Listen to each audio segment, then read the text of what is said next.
दोस्तों स्वागत है आपका एग्ज़ाम ओरिएंटेड वाईटी में। देखिए दोस्तों, आज हम अग्निवीर मॉडल पेपर करेंगे पूरा का पूरा 50 नंबर का एज इट इज़ जैसा आपका पेपर में आता है। तो आप लोगों को कुछ नहीं करना, कॉपी पेन लेके मेरे आंसर बताने से पहले एक पेज पर आप लिखना, जैसे फर्स्ट का ए, सेकंड का बी, आप ऐसे निकाल निकाल कर रखना। मैं आपको टाइम भी दूंगा, तो आपको 50 में से कम आपको 40 सही करने ही है। तो चलिए मेरे साथ आप लोग भी प्रैक्टिस कीजिए अग्निवीर मॉडल पेपर फर्स्ट के बारे में। तो पहला क्वेश्चन हम लेते हैं, ज़्यादा समय बर्बाद नहीं करते, थोड़ा जूम कर लें इसको। तो ये रहा पहला प्रश्न, दुनिया का सबसे गहरा महासागर कौन सा है? तो जल्दी जल्दी आप आंसर दीजिए, लिख लीजिए। दुनिया का सबसे गहरा महासागर कौन सा है? तो दोस्तों यहाँ पर प्रशांत महासागर दुनिया का सबसे गहरा महासागर है। अगला प्रश्न, राज्यसभा के एक सदस्य का कार्यकाल कितना होता है? तो दोस्तों जो राज्यसभा का एक सदस्य, उसका कार्यकाल कितना होता है? 6 वर्ष। 6 वर्ष का राज्यसभा का कार्यकाल होता है सदस्य का। अगला प्रश्न, अंतर्राष्ट्रीय न्यायालय के अध्यक्ष नियुक्त किए जाने वाले पहले भारतीय कौन थे? बहुत अच्छा प्रश्न है दोस्तों। कोई सा एक अंतर्राष्ट्रीय न्यायालय के अध्यक्ष नियुक्त किए जाने वाले, तो इसका आंसर हो जाएगा right, doctor Hardayal. Doctor Hardayal अंतर्राष्ट्रीय न्यायालय के अध्यक्ष नियुक्त किए जाने वाले पहले भारतीय थे। अगला प्रश्न देखते हैं, निम्नलिखित में से कौन सा दिन मानव अधिकार दिवस के रूप में मनाया जाता है? तो 10 दिसंबर मानव अधिकार दिवस के रूप में मनाया जाता है। अगला प्रश्न, पूरे के पूरे 50 प्रश्न है दोस्तों, मैथ भी है, रीजनिंग भी है, जी के साइंस, टोटल वही मार्क्स आपके जैसे 20 नंबर का साइंस आना है तो साइंस भी 20 नंबर की मिलेगी, 15 नंबर का जी के मिलेगा, 10 नंबर की मैथ्स मिलेगी। अगला प्रश्न है, भारत की सबसे बड़ी बहुउद्देशीय नदी घाटी परियोजना कौन सी है? तो जल्दी जल्दी आप आंसर लिख लीजिए, मैं बताने वाला हूँ। भारत की सबसे बड़ी बहुउद्देशीय नदी घाटी परियोजना भाखड़ा नागल बांध सबसे बड़ी बहुउद्देशीय परियोजना है भारत की। अगला प्रश्न, सांची स्तूप किस राज्य में स्थित है? तो दोस्तों जो सांची का स्तूप है वह मध्य प्रदेश में स्थित है, मध्य प्रदेश राज्य के रायसेन जिले में स्थित है। अगला प्रश्न, ईच वन टीच वन कार्यक्रम किससे संबंधित है? प्रौढ़ शिक्षा, नियमित शिक्षा, अनौपचारिक शिक्षा, जागृति शिक्षा। जल्दी आंसर करिए। ठीक है, मैं आंसर देता हूं। तो जो ईच वन टीच वन कार्यक्रम प्रौढ़ शिक्षा, मतलब जो बूढ़े व्यक्ति होते हैं उन्हें हम प्रौढ़ बोलते हैं, उनको शिक्षित कराने से है। अगला प्रश्न, भारत और पाकिस्तान के बीच शिमला संधि पर समझौता मतलब हस्ताक्षर कब हुए थे? 1955, 1971, 1962, 1972। तो जल्दी बताइए किस पर हुए थे? चलिए 1972 राइट आंसर हो जाएगा। भारत और पाकिस्तान के बीच शिमला समझौता, उस पर हस्ताक्षर। अगला प्रश्न है, महानदी कहाँ से निकलती है? दोस्तों महानदी कहाँ से निकलती है? रायपुर, पटना, उज्जैन, देहरादून। तो इसका राइट आंसर हो जाएगा पटना से। पटना से हमारी महानदी निकलती है। अगला प्रश्न, आनंद मठ पुस्तक के लेखक कौन हैं? तो दोस्तों आनंद मठ जो पुस्तक है उसके लेखक हैं बंकिम चंद्र चट्टोपाध्याय, उसके लेखक हैं आनंद मठ के। अगला प्रश्न, मेघदूत के लेखक कौन हैं? तो मेघदूत के लेखक कौन हैं? कालिदास, तुलसीदास, कौटिल्य, वेदव्यास, इनमें से। तो यहाँ पर राइट आंसर हो जाएगा आपका कालिदास। कालिदास मेघदूत के लेखक हैं। अगला प्रश्न, अब यहाँ पर हमारी साइंस स्टार्ट हो चुकी है। सौरमंडल का सबसे बड़ा ग्रह कौन सा है? तो दोस्तों सौरमंडल का सबसे बड़ा ग्रह बृहस्पति। ठीक है, बृहस्पति मतलब बृहस्पति बोलते हैं हम गुरु को, गुरुवार को बोलते हैं, और ग्रह के रूप में बोले तो बृहस्पति बोलते हैं। अगला प्रश्न, निम्नलिखित में से कौन हमारी संसद का हिस्सा नहीं है? दोस्तों देखिए हमारी जो संसद होती है, संसद उसमें 3 भाग होते हैं। एक होता है राष्ट्रपति, ठीक है, एक होती है लोकसभा और एक होती है राज्यसभा। 3 हिस्से होते हैं। तो इनमें से देखना, अध्यक्ष प्रेसिडेंट दिया है इंग्लिश में, अध्यक्ष मतलब राष्ट्रपति, लोकसभा भी है, मुख्य न्यायाधीश। तो यहाँ पर मुख्य न्यायाधीश हमारा राइट आंसर हो जाएगा, क्योंकि संसद में मुख्य न्यायाधीश उसका भाग नहीं होता। अगला प्रश्न, अशोक ने अपनी आखिरी लड़ाई कहाँ लड़ी थी? तो इसका आंसर तो लगभग सभी लोग जानते होंगे, जो कलिंग का युद्ध हुआ था, कलिंग के युद्ध में उसका हृदय परिवर्तन हुआ था अशोक का। तो कलिंग की लड़ाई उसकी आखिरी लड़ाई थी। गौतम बुद्ध का जन्म कब हुआ था दोस्तों? तो गौतम बुद्ध का जन्म कब हुआ था? तो इसका राइट आंसर हो जाएगा ऑप्शन नंबर ए, 663 BC में, 663 BC में। अगला प्रश्न है, एक स्वस्थ व्यक्ति के दिल की धड़कन की जो दर होती है धड़कने की, 1 मिनट में मतलब कितनी बार धड़कता है? तो एक जो स्वस्थ मनुष्य होता है वयस्क, उसके जो दिल की धड़कन 1 मिनट में 72 बार, 72 बार धड़कता है। अगला प्रश्न, मस्तिष्क का क्या कार्य है? जो मस्तिष्क होता है उसका क्या कार्य है? फर्स्ट नंबर है सोचना, शरीर का संतुलन बनाए रखना, ए और बी दोनों, या फिर ए केवल। तो इसका राइट आंसर हो जाएगा ए और बी दोनों, क्योंकि जो मनुष्य का मस्तिष्क होता है वह सोचने का कार्य भी उसका और शरीर का संतुलन भी बनाए रखता है। तो इसका राइट आंसर हो जाएगा ए और बी दोनों। अगला प्रश्न, रक्त खाली स्थान से शुद्ध होता है। रक्त किस चीज से शुद्ध होता है? फेफड़े, यकृत, गुदा, या फिर सभी?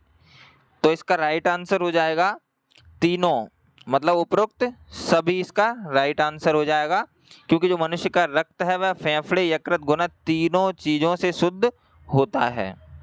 अगला प्रश्न, तापमान दिखाने के लिए थर्मामीटर में किसका उपयोग किया जाता है? तो दोस्तों तापमान बताने के लिए लगभग सभी को पता होगा कि हम पारे का उपयोग करते हैं।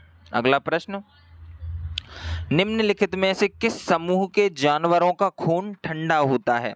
तो दोस्तों बहुत ही इंपॉर्टेंट क्वेश्चन है, किस आप रट लेना बिल्कुल। तो रोहू, मेंढक और कोबरा, इन तीनों का जो रक्त होता है वह ठंडा होता है। बढ़ते हैं अगले प्रश्न पर।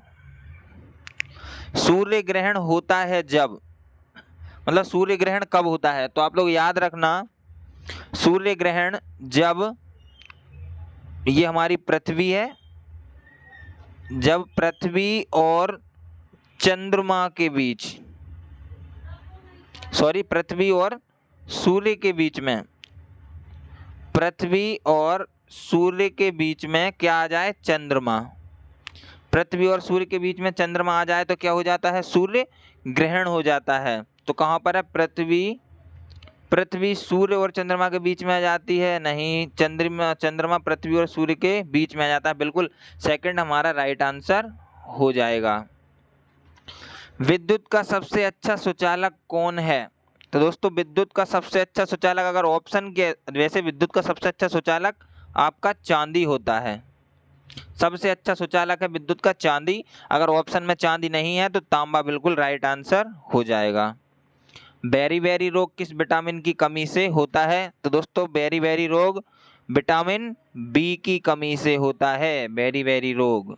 अगला प्रश्न, एटीपी क्या है?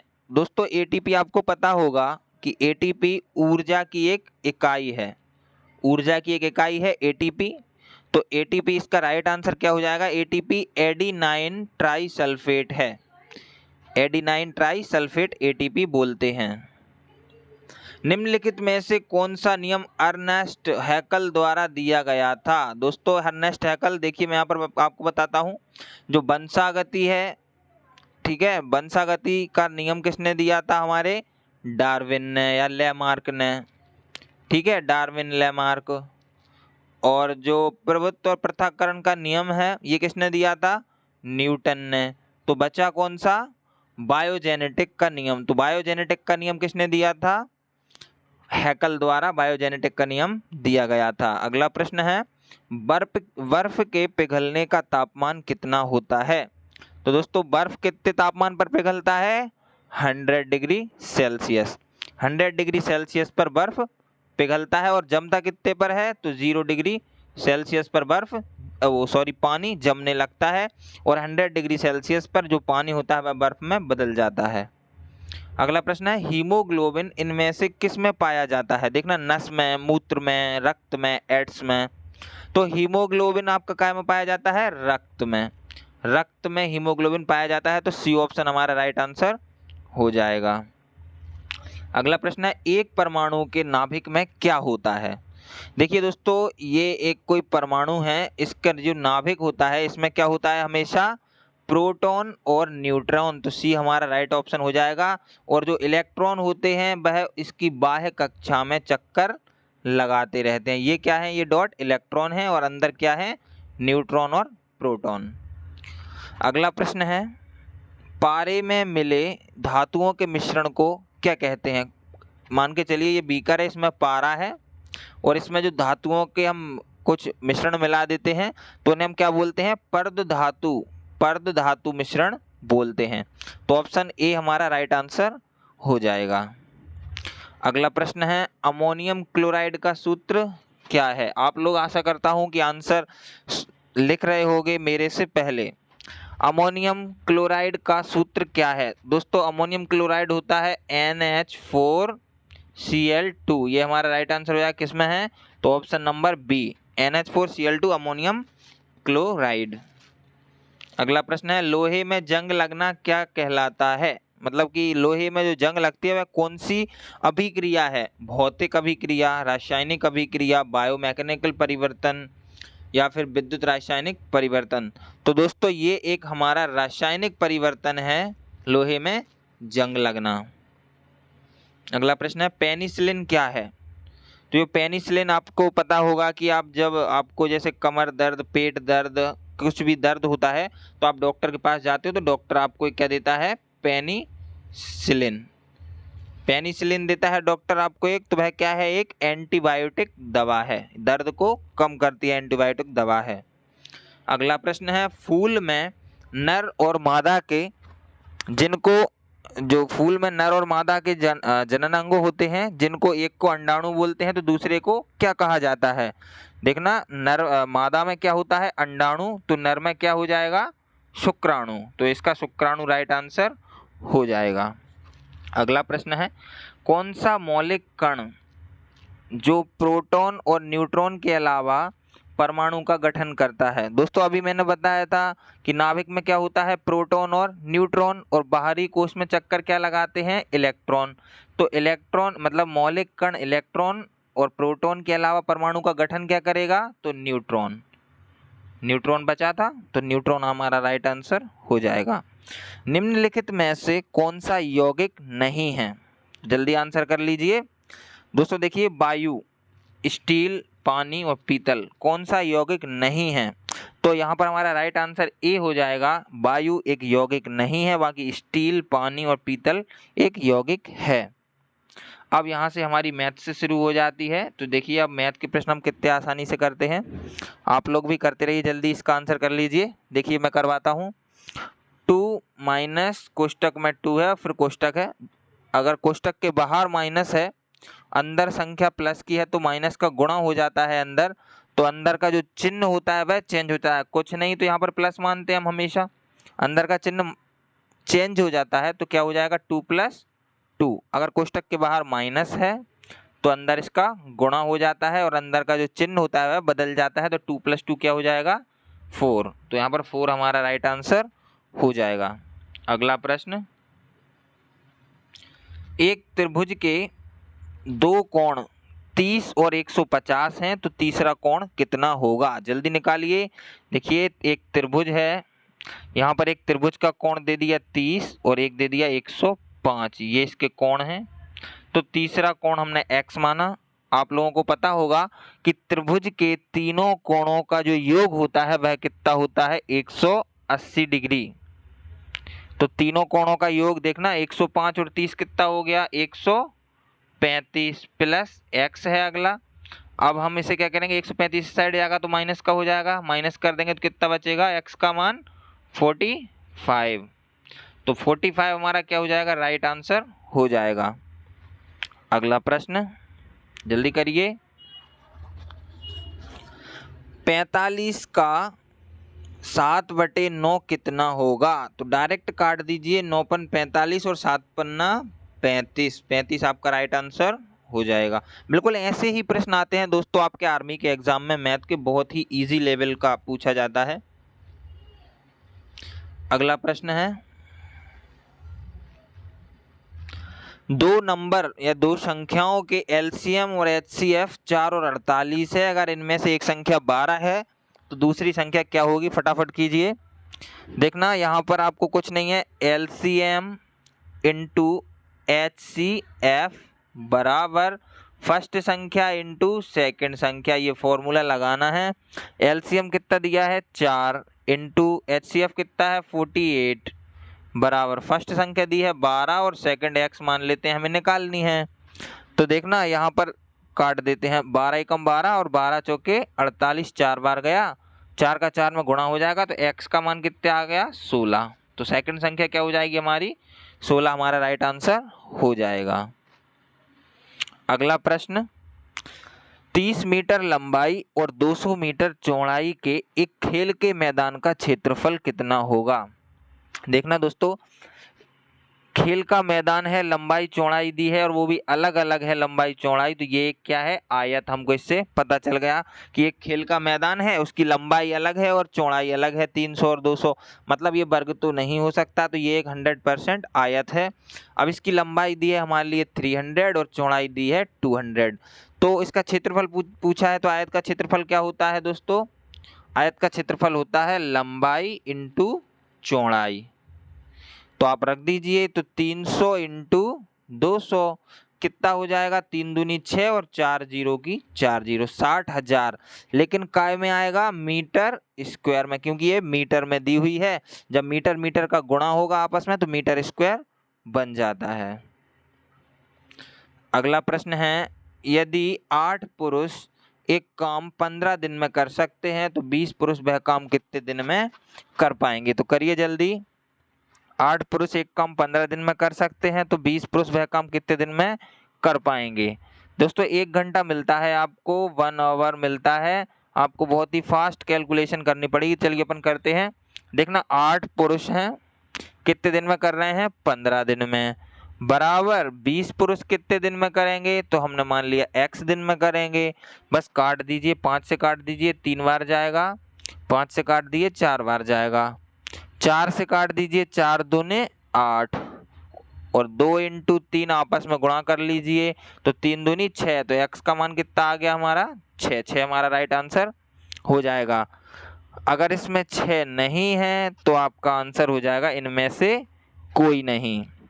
अपन ने एक बार चेक कर लेते हैं, काटा तो सही है, 5 3 15, 5 चौके 20, 4 दूनी 8, 3 दूनी 6, बिल्कुल हमारा राइट आंसर है। 6 आंसर इसका आएगा, लेकिन ऑप्शंस में नहीं है तो इनमें से कोई नहीं। अगला प्रश्न देखिए दोस्तों, 4.21 दिया है का आंशिक मान कितना होगा? मतलब कि इसका जो न्यूनतम मान है वह क्या होगा? तो देखना 4.21, अगर हम पॉइंट हटाएंगे तो नीचे कितना आ जाएगा? 100, तो कितना हो जाएगा? 421/100। तो यही हमारा आंसर हो जाएगा, क्योंकि ये आपस में कट नहीं रहा है, ऊपर की एक अभाज्य संख्या है और नीचे भाज्य, ऊपर एक अभाज्य संख्या है, इसलिए वो कटेगा नहीं। तो 421/100 हमारा राइट आंसर हो जाएगा। मूल मान निकालना था। 43 देखते हैं, 1/2 प्लस 1/4 का मान क्या होगा? दोस्तों ऐसे प्रश्नों को करने के लिए हम इनका एलसीएम लेते हैं, तो 4 आ गया एलसीएम, 2 का गुणा किया, 2 का भाग दिया 4 में, 2 दूने 4 बचा 2, 2 का 1 में मल्टीप्लाई करेंगे तो कितना जाएगा? 2, 4 एकम 4, तो ऊपर 1 किया जाएगा, 2 और 1 3, मतलब 3/4 हमारा क्या हो जाएगा? राइट आंसर हो जाएगा, जो ऑप्शन नंबर ए में ही दिख रहा है। अगला प्रश्न, 0.0036 का वर्गमूल ज्ञात कीजिए। जल्दी ज्ञात कीजिए आप लोग, 0.0036 का वर्गमूल। तो देखिए यहाँ पर क्या करना है, जब हम ये पॉइंट हटाएंगे तो पीछे जितने भी अंक होते 0 आ जाएंगे नीचे, तो ये सभी हट जाएगा, तो 36 बचेगा, बटे में नीचे 4 0 आ जाएंगे। ठीक है, अब देखना, अब ये क्या पूछ रहा है? वर्गमूल, तो हम वर्ग चढ़ा देते हैं इसके ऊपर। अब 36 काय का होता है वर्ग? 6 का, तो यहाँ क्या आ जाएगा? 6 और ये 10,000 है, ये काय का वर्ग होता है 100 का। अब 6/100 आ गया। अब एक काम करते हैं हम, नीचे 2 जीरो हैं तो 2 अंकों बाद दशमलव लगा देते हैं, तो आंसर कितना आ गया 0.06 हमारा राइट आंसर हो जाएगा। तो फर्स्ट ए नंबर का 0.06 हमारा राइट आंसर हो जाएगा। अगला प्रश्न है, एक वर्ग की परिधि 1000 सेंटीमीटर है तो उस वर्ग की भुजा क्या होगी। देखना दोस्तों, ये हमारा एक वर्ग होता है जिसकी भुजा बिल्कुल समान होती है ए। ये हमारा क्या है, एक वर्ग। अगर इसकी जो परिधि है, परिधि किसको बोलते हैं, जो बाह्य जो पूरा एरिया, ये क्या है परिधि, बाह्य सर्कल, ये हमारी परिधि है, यह दी हुई है। तो आपको पता होगा वृत्त की परिधि क्या होती है, सॉरी वर्ग की परिधि क्या होती है 4a, ये होती है हमारे वर्ग की परिधि। और यहाँ पर दी है 1000 वर्ग की परिधि दी हुई है। 4a क्यों होती है, क्योंकि इसकी 4 सर्कल हैं जो बराबर होती हैं। तो कितना हो जाएगा, 4 से काट दीजिए, 4 दूने 8, 2 बचे और 4 पंजे 20 और डबल 0, 2500 आ गई वर्ग की परिधि। मतलब कि भुजा का कितनी आ गई अपनी, इसकी एक भुजा 2500 आ गई, इसकी एक भुजा। तो बताना क्या है, उस वर्ग की भुजा ही बताना है। तो भुजा हमारी 2500 हो जाएगी। सॉरी दोस्तों, 2500 नहीं होगी, यहाँ पर हमने गलत काट दिया। 4 से काटेंगे, 4 दूना 8, 1 0 आएगी, ये एक गलत लगा दी हमने। तो 250 क्या आ जाएगा, इसका राइट आंसर आ जाएगा वर्ग की भुजा। देखिए समझ में ना आया हो तो मैं एक बार और बता देता हूँ। वर्ग की परिधि होती है 4a और परिधि कितनी दी है हमारे लिए 1000। 4 से काटेंगे हम, 4 दूने 8, बचे 2, 4 पंजे 20 और 0। तो जो वर्ग की भुजा है वह कितनी आ जाती है, ये 250। अगला प्रश्न है, 3 सही 1/4 में कितने मिनट होते हैं। देखिए दोस्तों, 3 सही 1/4 में कितने मिनट होते हैं, जल्दी आंसर कीजिए। देखिए 3 तो हटा दीजिए, क्योंकि हमें पता है कि जो 1 मिनट होता है उसमें कितने सेकंड होते हैं। ओ सॉरी, 3 सही 1/4 में कितने मिनट होते हैं, जो 3 1 मिनट नहीं है, जो 3 सही 1/4 है, यहाँ पर 3 घंटे हैं और 1/4। तो 3 घंटे में कितने मिनट होते हैं, 1 घंटे में कितने मिनट होते हैं, 1 घंटे में होते हैं 60। तो 3 में कितने हो जाएंगे, गुणा कर देंगे 6 18, मतलब 3 घंटे में 180 मिनट हो गए। अब बचा 1/4 सॉल्व करना है हमें। तो ये 60, 1 घंटे में 60 मिनट होते हैं, तो इसका 1/4 कितना होगा, काट देंगे तो 15। तो 3 घंटे के हमारे कितने आ गए थे 180 और 1/4 के कितने आ गए 15। तो टोटल अगर हम जोड़ेंगे तो कितना आ गया 195 मिनट। ठीक है, तो 195 मिनट हमारा राइट आंसर हो जाएगा। अगला प्रश्न देखते हैं, x+4 x+5 बराबर, ये दोस्तों ये बिल्कुल इसमें कुछ नहीं है, गुणा करना है हमारे लिए। देखना, हम x का x, ये हमारा दिया है x+4 और ये दिया है x+5 बराबर क्वेश्चन मार्क।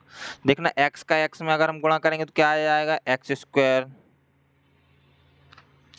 प्लस x का 5 में करेंगे तो 5x प्लस 4 का x में करेंगे तो 4x प्लस 4 का 5 में करेंगे तो 20। अब यहाँ पर देखना 5x और 4x कितना हो जाएगा, x² प्लस ये दोनों आपस में जुड़ जाएंगे तो कितना आ गया 9x प्लस 20। अब देख लेते हैं, x² प्लस 9x प्लस 20 ये मिल गया हमारे लिए। तो यही हमारा क्या हो जाएगा, राइट आंसर हो जाएगा। अगला प्रश्न देखते हैं, यदि 40, 10, 25, 20, 35 और x का औसत 25 है तो x का मान क्या होगा। देखिए दोस्तों, हमारे लिए यहाँ पर x का मान बताना है। तो यहाँ पर कुछ नहीं करना हमारे लिए, कितनी संख्याएं यहाँ पर 1 2 3 4 5 और x भी मिला के 6 संख्याएं हैं। 6 संख्याओं का औसत दिया है 25, तो 25 × 6 कर लेते हैं, कितना हो जाएगा 6 पंजे 30 की 0, हाथ की आई 3, 6 दूनी 12 और 3 15, 150 आ गया हमारा टोटल, 150 टोटल आ गया। अब कुछ नहीं करना आपको, इन सबको जोड़ लेना है। 40 10 50, 50 और 20, 50 और 25 75, 75 और 20 95, 95 और 5 100 और 30 130। ये हमारा टोटल आ गया 130 और ये टोटल 150। इन दोनों को आपस में माइनस कर दो तो कितना आ गया 20। और यही हमारा क्या हो जाएगा, x का मान हो जाएगा। तो 20 हमारा क्या हो जाएगा, राइट आंसर हो जाएगा। अगला प्रश्न है, हल करें 81 इंटू 81 प्लस 68 इंटू 68, ये दिया हुआ है ऐसा, यहाँ पर क्वेश्चन में देख लीजिए आप, जगह कम पड़ जाएगी। तो यहाँ पर देखना क्या दिया है, ये हमारे लिए आपको नहीं दिख रहा, ए स्क्वायर दिया है प्लस बी स्क्वायर दिया है माइनस 2 भी दिया है कि नहीं। देखिए ये हम पूरा ए मान लेते हैं, ये बी मान ले रहे हैं, ये 2 दिया ही है और ये ए है और ये बी है। तो A square plus B square minus 2ab बराबर क्या होता है, ए माइनस बी का होल स्क्वायर बराबर A square plus B square minus 2ab होता है, सॉरी ए प्लस बी। तो बस कुछ नहीं है, अब यहाँ पर क्या करना है, ए का मान कितना है हमारा 81 प्लस बी का मान कितना है हमारे पास में 68, ओ सॉरी माइनस आएगा, ए माइनस बी का होता है 68 है। अगर इसको हम माइनस करेंगे तो कितना आ गया 13, और 13 अब इसका स्क्वायर है तो इस पर भी स्क्वायर आ जाएगा। 13 का स्क्वायर क्या होता है 169, और यही हमारा क्या हो जाएगा, राइट आंसर हो जाएगा। तो यहाँ पर हमारा कितना आ गया, 13 का स्क्वायर 169, तो 169 हमारा क्या हो जाएगा, राइट आंसर हो जाएगा। हमने इसे काय में रखा है, a माइनस बी के होल स्क्वायर में, तो क्या होता है a square plus B square minus 2ab। अगला प्रश्न देख लेते हैं, और ये हमारा आज का लास्ट प्रश्न है, वर्ग का क्षेत्रफल कितना होता है। देखिए दोस्तों, जो हमारा वर्ग होता है इसकी हर एक भुजा समान होती है, इसका क्षेत्रफल क्या होगा, तो भुजा गुणा भुजा, a इंटू ए, भुजा का स्क्वायर, भुजा गुणा भुजा करेंगे तो भुजा का स्क्वायर हो जाएगा, ए स्क्वायर वर्ग का फॉर्मूला होता है। तो फर्स्ट हमारा राइट आंसर हो जाएगा। दोस्तों अगर आपको वीडियो अच्छी लगी हो तो चैनल को सब्सक्राइब जरूर कर लो, और मैं हर दिन आपको एक मॉडल पेपर हर दिन आपकी प्रैक्टिस के लिए लेके आऊँगा, तो चैनल को सब्सक्राइब जरूर कर लो। और अगर आपको इसकी PDF चाहिए, ये पूरे जो मॉडल पेपर का आज का जितना भी था इसकी PDF चाहिए, तो आप हमारे टेलीग्राम चैनल पर जा सकते हैं और वहाँ से इसकी PDF प्राप्त कर सकते हैं। और यहाँ पर देखिए इस पूरे सेट की मैंने आंसर की भी यहाँ पर लिख कर दे दी है, तो आप चाहें तो अगर आप आंसर भूल रहे हैं तो आप इस आंसर की से देखकर ढूंढ सकते हो। तो थैंक यू दोस्तों, मिलते हैं अगली वीडियो में।